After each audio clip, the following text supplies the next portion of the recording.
da Vinci. I mean, just say the name and you immediately think genius, right? The ultimate Renaissance man.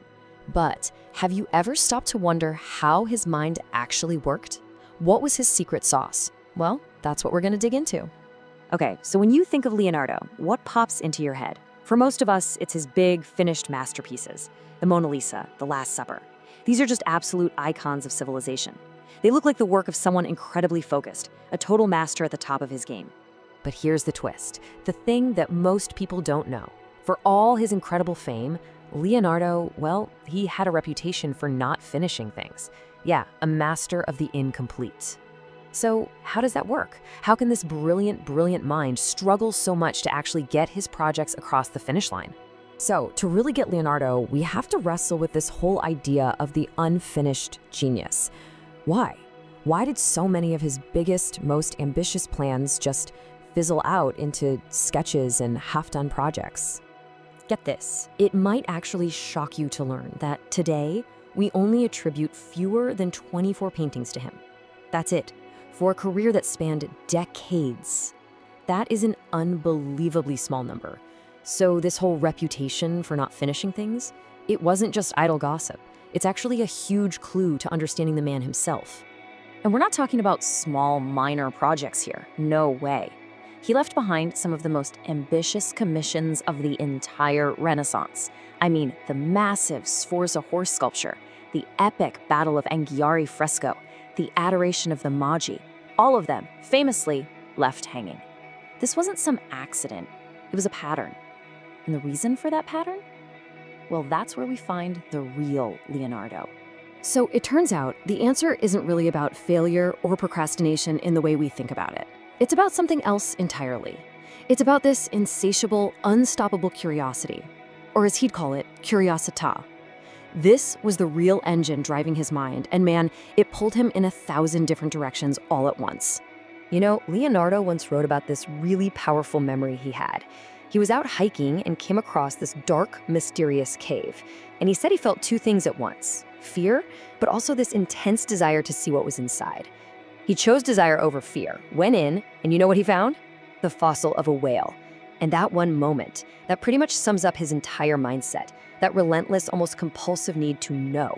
See, for Leonardo, a lot of the time, painting was just an excuse to study the world around him. The real record of his life's work, it's not the paintings, it's his famous notebooks. We're talking thousands upon thousands of pages. He filled them with everything: sketches of anatomy, botany, geology, designs for flying machines and armored tanks. The art was almost just a happy byproduct of his quest for knowledge.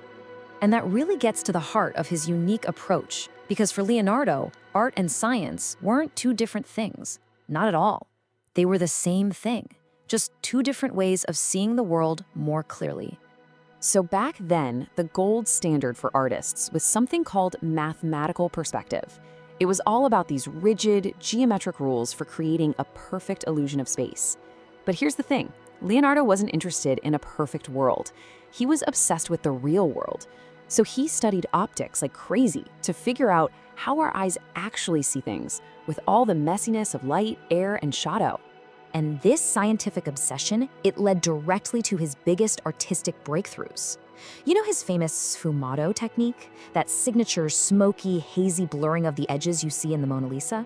Well, that wasn't just some artistic flair. It was a scientific discovery. It came from his understanding that in the real world, there are no hard outlines. Light and shadow just blend into each other. But his real genius, the core of it all, wasn't just in observing things. It was in connecting them. This idea, which he called connessione, was basically his superpower. It was this incredible ability to see the patterns that link everything in the universe together. For instance, he was completely obsessed with the movement of water. He would spend hours and hours just sketching the chaos of swirling eddies and turbulent currents, trying to figure out the underlying principles. And then he made a classic Leonardo leap. He looked at the curls of human hair and saw the exact same spiraling pattern. So for him, the flow of water and the way hair grows weren't two separate things. Nope, they were just two different expressions of the same universal law of nature.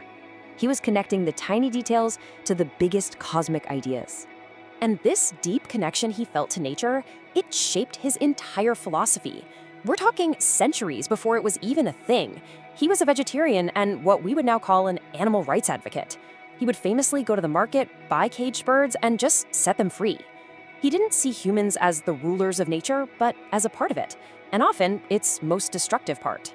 Okay, so why does this matter so much today? Why are we talking about this unfinished, curious, pattern-seeing mind from 500 years ago? Because Leonardo's ideas weren't just about his time. They were, in a way, a blueprint for our future. Think about this. He designed a humanoid robot back in the 1490s, and its anatomical principles ended up inspiring a NASA robot 5 centuries later. He designed a bridge in 1502 that everyone said was impossible to build, until it was finally built in Norway in 2006 to his exact plans. His thinking wasn't just ahead of his time. In some ways, it's still ahead of ours. What Leonardo really gave us was a way of thinking that, honestly, we desperately need right now. He was a systems thinker. He got that you can't truly understand the world by just breaking it down into smaller and smaller, specialized pieces. You have to see how it all connects. So maybe all those unfinished projects weren't failures after all. Maybe they were just stopping points on a journey of infinite curiosity. In our modern world, a world that is constantly pushing us to specialize, to narrow our focus, Leonardo's life asks us a really powerful question. What patterns are we missing? What amazing connections are we just failing to see?